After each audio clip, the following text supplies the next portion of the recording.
அவனை கொடுக்கலாம் அல்லவா பலி?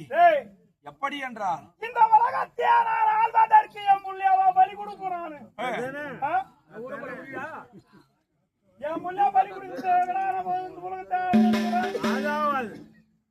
உன்னையதான் பலி கொடுக்குறேன்னு என்ன போச்சுன்னா உன் முள்ளியா கொடுத்துருந்தானே என்று எப்படி அது எப்படி நடக்குமாது? என்னடா எப்படி என்றால் நீ சொல்றிருக்கின்றாய் பார், நான் ஒரு பாலன், எனக்கு இல்லாமல் போமா? உன்னை வந்து பூ மேல இருந்தாதான் உனக்கு ஆசை. மன்னரை பாலனம் என்ற ஆசை எனக்கு இருக்காதா? பாலான வழி தந்து பாரான போய் எனக்கு எதிர் என்றதை எங்க அண்ணன் இருக்கக்கூடாது.